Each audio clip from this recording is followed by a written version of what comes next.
Manuel López Ochoa, conocido por su interpretación de Chucho el Roto, vivió una vida marcada por contrastes profundos. Desde sus humildes inicios vendiendo dulces de coco en las calles hasta su ascenso como una figura prominente en Hollywood, su trayectoria fue una mezcla de éxito, lucha y tragedia. Acompáñanos mientras descubrimos los momentos más impactantes y las historias poco conocidas de este talentoso hombre, cuyo legado perdura más allá del brillo efímero de las cámaras. Manuel nació en el pintoresco Torno Largo, un pequeño pueblo en Tabasco, México. Hijo único de Manuel López Herrerías y Carlota Ochoa Riqué, su infancia estuvo lejos de ser sencilla. Su vida dio un giro devastador a los 8 años, cuando su padre abandonó a la familia, dejándolos a merced de las dificultades económicas. Desde temprana edad, Manuel asumió un rol de adulto, ayudando a su madre en el rancho familiar. Su rutina incluía labores agotadoras como ordeñar vacas y sembrar maíz, una realidad que moldearía su carácter resiliente. Las adversidades no se detuvieron ahí. La familia enfrentó la pérdida de su tierra debido a deudas bancarias impagas, lo que los dejó en una situación crítica. Con tan solo 19 años, Manuel se convirtió en el sostén principal de su hogar, compuesto por su madre, su abuela materna y 2 nanas. Sin más opciones, todos se trasladaron a Villahermosa, donde Manuel tomó cualquier empleo disponible para mantener a su familia. Trabajó como vendedor ambulante y en tiendas de mercancías generales, dependiendo del apoyo de conocidos para salir adelante. El destino intervino en 1954, cuando Manuel, mientras caminaba por las calles de Villahermosa, se topó con XEBT, la primera estación de radio comercial de Tabasco. Allí conoció a Aldo Eros Mancini, quien vio en él un potencial latente y le ofreció un puesto como conserje. Agradecido, Manuel trabajó con dedicación y carisma, cualidades que le valieron un ascenso rápido a vendedor de publicidad. Fue en este rol donde comenzó a transmitir comerciales, descubriendo así su pasión por la locución. Convencido de que su futuro estaba en los medios, Manuel entendió que necesitaba formalizar su carrera. En aquel entonces, ser locutor requería obtener una licencia oficial otorgada por la Secretaría de Comunicaciones y Obras Públicas. Con esta meta en mente, viajó a la Ciudad de México para estudiar y presentar el examen necesario. Durante su estancia en la capital, fue testigo de un hito histórico en las comunicaciones: la fusión en 1955 de los 3 principales canales de televisión, dando origen a Telesistema Mexicano. Este evento despertó en Manuel una fascinación por la televisión, aunque tendría que posponerla temporalmente. De regreso en Villahermosa, continuó perfeccionándose como locutor en XEBT, ganando experiencia valiosa frente al micrófono y puliendo su estilo. Con el tiempo, y gracias al apoyo incondicional de su madre, reunió suficientes recursos para regresar a la Ciudad de México, esta vez decidido a conquistar el medio televisivo. Sin embargo, este ámbito no era para cualquiera. Los locutores de televisión no solo debían dominar sus guiones, sino también tener un conocimiento extenso y la habilidad de manejar transmisiones en vivo. La mayoría de los programas se emitían en directo, exigiendo rapidez mental, una memoria impecable y una presencia arrolladora frente a las cámaras. La determinación y el esfuerzo de Manuel finalmente llamaron la atención de Emilio Azcárraga Milmo, un pilar de la televisión mexicana. Luego de meses de persistencia, Azcárraga le dio la oportunidad de unirse a un selecto grupo de locutores. Este fue el comienzo de una carrera que lo llevaría a convertirse en un referente no solo en México, sino también en el extranjero. Grandes figuras de la industria como Pedro Ferriz Santa Cruz, Humberto Gallo León, Michelle y Ángel Fernández rodearon a Manuel en su camino hacia la perfección de su arte. Impulsado por estos profesionales experimentados, Manuel se dedicó a pulir su técnica. Trabajó sin descanso para neutralizar su acento regional, mejorar su modulación vocal y desarrollar una presencia impecable frente a las cámaras.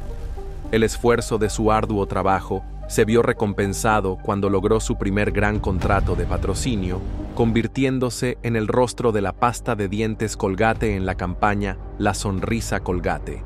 Este avance marcó el comienzo de una exitosa carrera en la publicidad, en la que también promovió marcas como camisas Aurrera, bebidas gaseosas y nuevos modelos de autos, además de realizar narraciones de noticias, entrevistas y presentaciones remotas. En 1958, los esfuerzos de Manuel fueron reconocidos al otorgársele el título de Mejor Locutor, un galardón que destacó su creciente popularidad y destreza. Siendo el receptor más joven de este honor, su nombre se convirtió en sinónimo de excelencia, especialmente cuando fue seleccionado para presentar el primer programa de rock and roll de México, Rock 73.0, producido y dirigido por Juan El Gallo Calderón. La canción principal del programa fue escrita e interpretada por los hermanos Castro. El notable viaje de Manuel López Ochoa al mundo del entretenimiento comenzó de manera inesperada. Durante un receso en sus labores como locutor, mientras tocaba la guitarra y cantaba de manera informal, su talento captó la atención del actor Jorge Che Reyes. Reyes le pidió que interpretara la canción huasteca La Malagueña, una pieza conocida por sus complejos pasajes de falsete, que requieren que el cantante amplíe su rango vocal más allá de su registro natural. La impresionante interpretación de Manuel durante esta audición improvisada lo llevó a una reunión decisiva con el afamado productor de cine Jesús Grobas, quien vio el potencial en él y le otorgó su primer papel actoral en la película Aquí está tu enamorado. En esta película, Manuel fue guiado por las leyendas del cine mexicano Antonio Aguilar y Flor Silvestre. Este papel marcó el inicio de su carrera en la época dorada del cine mexicano, donde participó en más de 40 películas, no solo en México, sino también en Perú, Puerto Rico y Estados Unidos. Sus actuaciones junto a estrellas icónicas consolidaron su estatus como una figura relevante en el cine latinoamericano. Los talentos de Manuel trascendieron el cine. En radio, hizo historia al protagonizar Chucho el Roto en KCW, una de las últimas grandes radionovelas de su época. Durante 11 años, dio vida al legendario personaje de Jesús Arriaga, un bandido generoso que robaba a los ricos para repartir a los pobres. La serie alcanzó una popularidad inmensa en México y América Latina, convirtiéndose en un fenómeno cultural. Regresando a la televisión, Manuel dio el salto a un papel dual como actor y cantante ranchero. Se convirtió en un rostro familiar en telenovelas y programas de variedades como Noches Tapatías y Siempre en Domingo, vistiendo su tradicional traje de charro. También realizó extensas giras interpretando música mexicana en países como Estados Unidos, Puerto Rico, Venezuela, Ecuador, Bolivia y Perú, compartiendo la rica herencia de la música ranchera con audiencias internacionales. Curiosamente, Manuel nunca se imaginó como actor o cantante.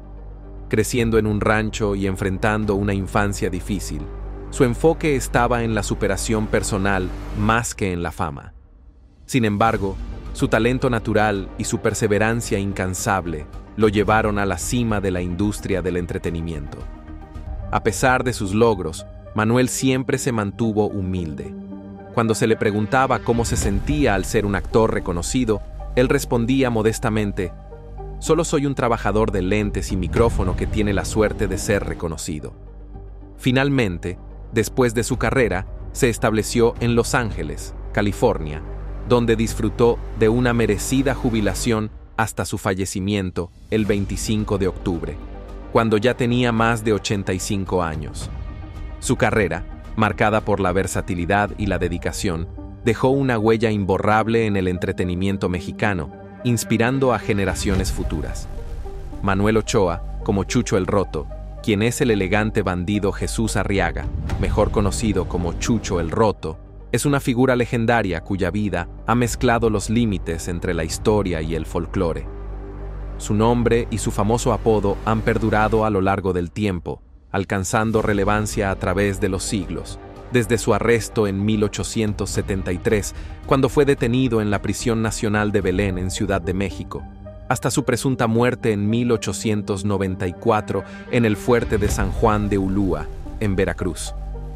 Su historia ha cautivado la imaginación y existen versiones contradictorias sobre su lugar de nacimiento. Algunas versiones afirman que nació en 1800 en Santa Ana Chiautempan, Tlaxcala, mientras que otras indican que fue en la calle Manzanares, en el barrio de La Merced, en la Ciudad de México. A pesar de las discrepancias en los detalles, la mayoría coincide en un punto. Jesús Arriaga se destacó como un experto en el arte del disfraz, utilizando su destreza para llevar a cabo robos audaces que se dirigían únicamente a los individuos más adinerados y poderosos de su época. No obstante, sus actos no eran completamente egoístas, ya que ganaba una considerable admiración al compartir parte de su botín con los más necesitados, lo que le permitió ganar gran popularidad entre las clases bajas. En cuanto al apodo de Chucho el Roto, existen diversas teorías sobre su origen. Una explicación que se encuentra en el libro 6 siglos de Historia Gráfica de México, 1325 a 1976, sugiere que el término fue creado después de que el juez Javier de la Torre lo vio vestido con ropa elegante y exclamó: ¡Míralo! ¡Es un roto! ¡Es un... En la jerga de la época, un roto hacía referencia a alguien que, a pesar de tener recursos limitados, se vestía con ropa refinada y de moda, adornado con trajes lujosos, sombreros elegantes, bastones, zapatos de charol y camisas bien almidonadas. Esta imagen de un forajido bien vestido contribuyó a aumentar su mística y atractivo, convirtiéndolo en una figura tanto temida como admirada. Según algunas curiosidades y anécdotas de la historia de México, durante el gobierno de Porfirio Díaz, se promovió fuertemente la pacificación del país a toda costa. La dictadura, junto con la extrema desigualdad en la distribución de la riqueza, la explotación generalizada y la pobreza enfrentada por la mayoría de la población, generaron graves problemas sociales, como huelgas, levantamientos armados, robos, fraudes y el aumento del bandolerismo. Al final del siglo XIX, en una sociedad marcada por la defensa del individualismo y la propiedad privada, el robo se convirtió en una preocupación central para la clase gobernante. La pobreza generalizada hizo que el robo fuera un delito común, y las penas variaban entre 1 mes y 4 años de prisión, dependiendo del valor de lo robado. A pesar de la creciente vigilancia y de las penas más severas, estas medidas no lograron controlar ni reducir efectivamente el crimen. En la población y sociedad mexicana se observaba que, a medida que el crimen aumentaba, también lo hacía la atención que recibía en obras literarias y en los medios de comunicación. Los informes policiales se hicieron más frecuentes y las historias de crímenes crecieron en detalle y extensión. En el libro se describe al bandido como una figura situada entre la protesta social y el crimen. Estos bandidos a menudo actuaban como vengadores y benefactores de los oprimidos, castigando injusticias y redistribuyendo el botín entre los pobres. En ocasiones, desafiaban la autoridad y humillaban a los poderosos. Figuras como Heraclio Bernal, el Rayo de Sinaloa, Jesús Malverde, Santana Rodríguez Santanón y Jesús Negrete, el Tigre de Santa Julia, encarnaron este doble rol, convirtiéndose en símbolos tanto de rebelión como de resistencia contra las autoridades. Estos bandidos se convirtieron en figuras legendarias, cuyas historias aún perduran y son veneradas hoy en día. A menudo, estas historias eran narradas con una estructura común. Los bandidos se habían pasado al crimen debido a alguna injusticia, ya fuera por haber sido acusados injustamente, maltratados por terratenientes o soldados, o perseguidos por las familias de novias secuestradas.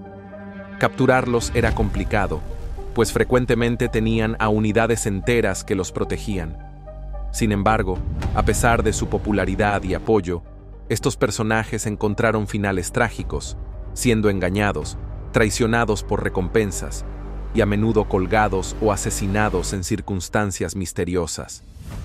Con el tiempo, sus historias se transformaron en mitos, y muchos de ellos se convirtieron en los protagonistas de corridos, novelas y películas.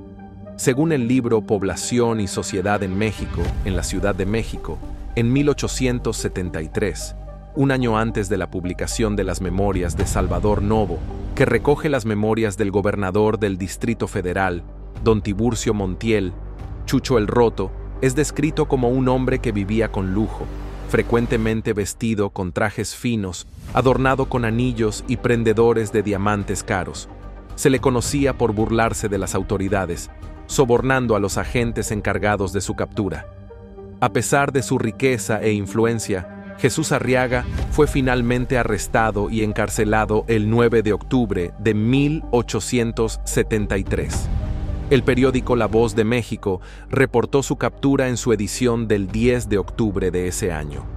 El arresto de Jesús Arriaga, conocido como Chucho el Roto, también fue reportado por La Iberia, en su edición del domingo 12 de octubre de 1873. El periódico lo describió como el líder de una red criminal en la Ciudad de México, famoso por su aguda inteligencia, gran dinamismo y destacada astucia. Según el reporte, Arriaga había logrado evadir la captura sobornando a la policía, y a pesar de su vida delictiva, se había enriquecido, vistiéndose con ropa lujosa como un miembro de la nobleza. Se desconocía su domicilio y ni siquiera sus aliados más cercanos sabían dónde pasaba sus noches.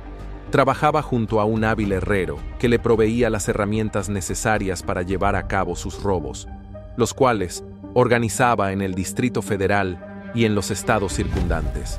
En resumen, La Iberia lo calificó como un personaje sacado directamente de una novela. Su nombre es Jesús Arriaga y afortunadamente ahora está en prisión, concluyó el artículo. De manera similar, El Faro en su edición del viernes 10 de octubre de 1873 reportó su arresto, mencionando que Arriaga había sido detenido por el jefe de las comisiones de seguridad y puesto en confinamiento solitario en la cárcel de la ciudad.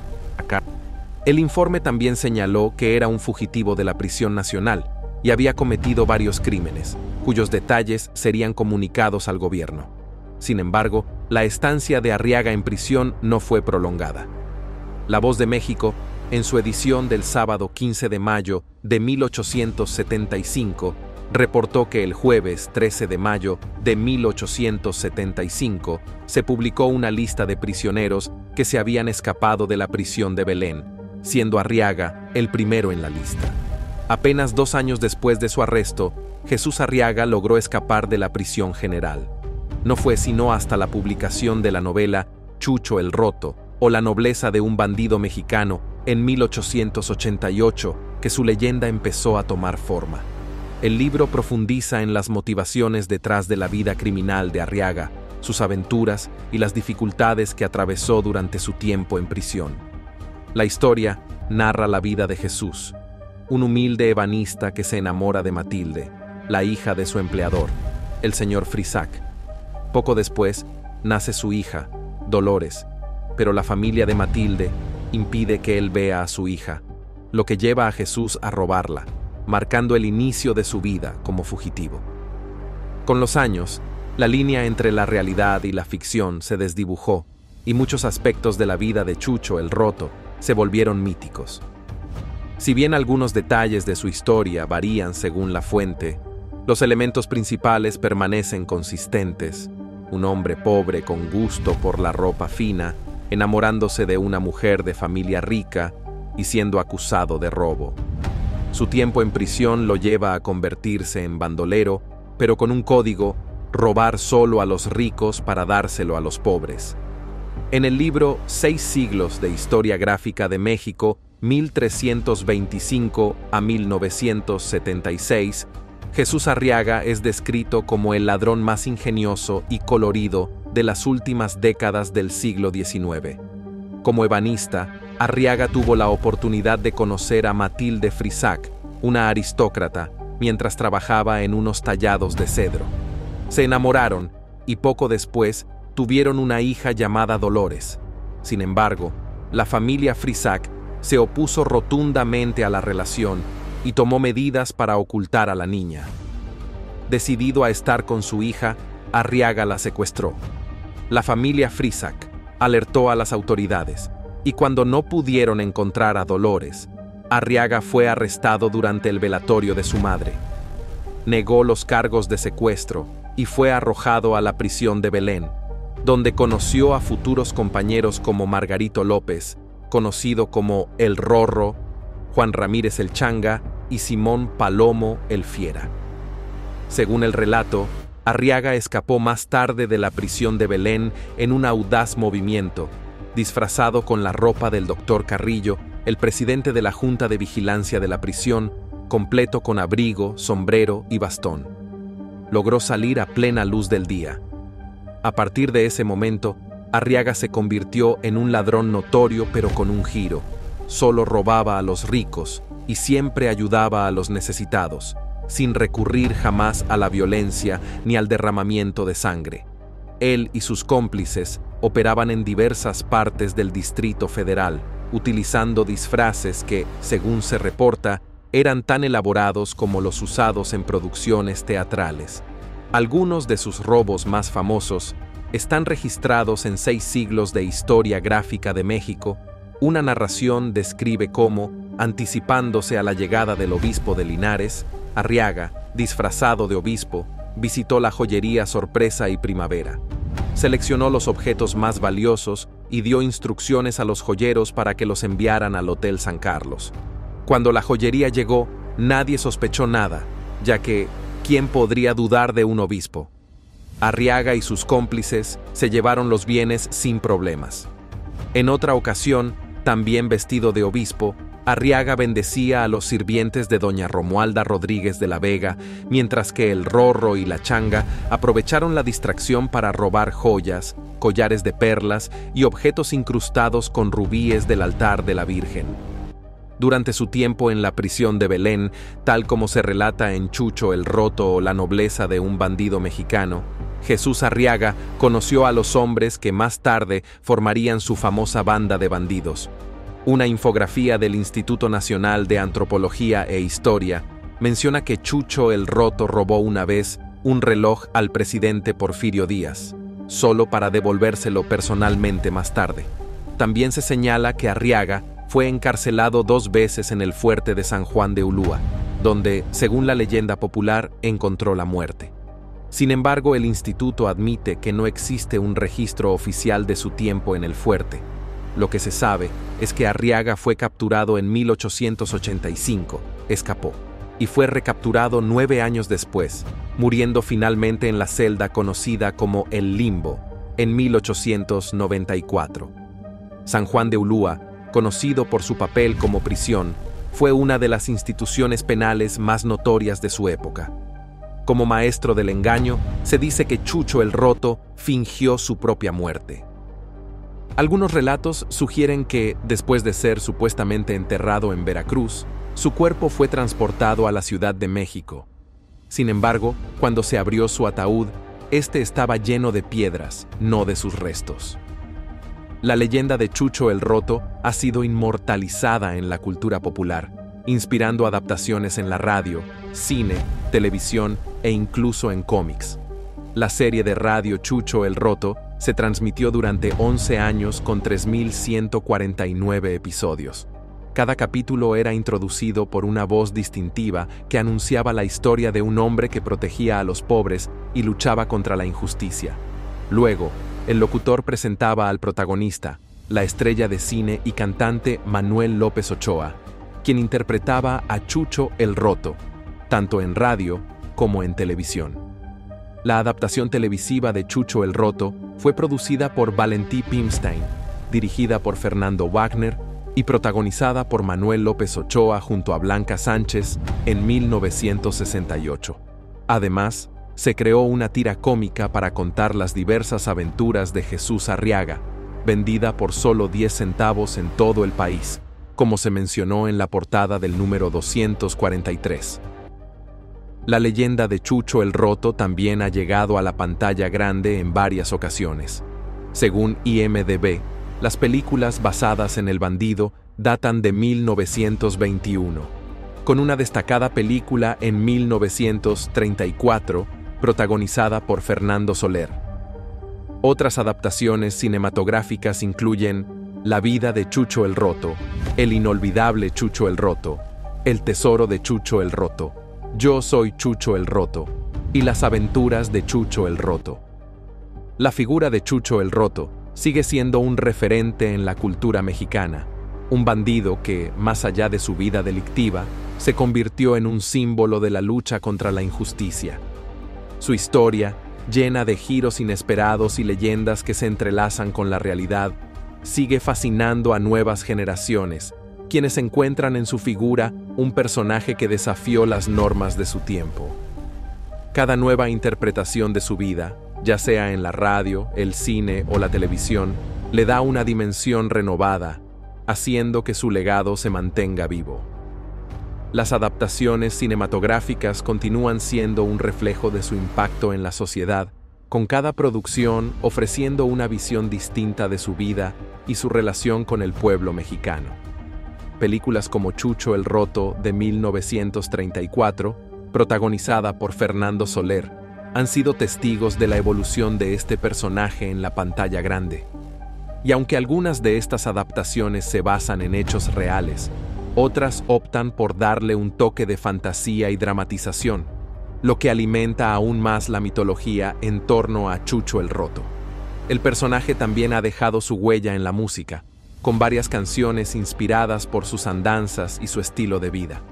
En el folclore mexicano, Chucho el Roto se ha convertido en un héroe popular, y su figura sigue siendo un tema recurrente en corridos y canciones que celebran a los bandidos y forajidos como héroes de un pueblo oprimido.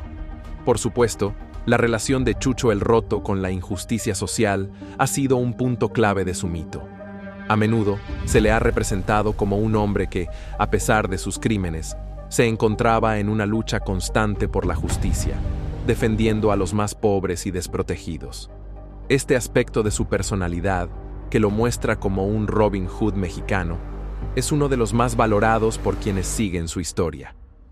El misterio que rodea su muerte y su presunta farsa sobre su propio entierro sigue siendo uno de los puntos más intrigantes. La idea de que Chucho el Roto pudo haber escapado de la muerte y seguir vivo en algún lugar, aunque carezca de evidencia concreta, mantiene viva la leyenda. Su capacidad para burlar la justicia, engañar a quienes lo perseguían y manipular las situaciones a su favor es lo que hace de su historia una de las más cautivadoras y fascinantes de la historia criminal de México. A través de los años, los relatos de Chucho el Roto no solo han formado parte del imaginario popular, sino que también han sido objeto de estudios en el ámbito histórico y cultural. Investigadores y expertos en folclore han analizado su vida, sus robos y sus escapatorias como una representación de las tensiones sociales de su época, poniendo de manifiesto cómo su figura refleja los conflictos entre el poder y la resistencia popular. Recuerda, si te ha fascinado la historia de este legendario personaje, no olvides dejarnos tus comentarios y compartir este video con tus amigos. ¿Te gustaría escuchar más sobre otros grandes bandidos o personajes históricos de México? Déjanos saber en los comentarios. Y si aún no te has suscrito, hazlo ahora para no perderte ninguna de nuestras historias fascinantes. Nos vemos en el próximo video.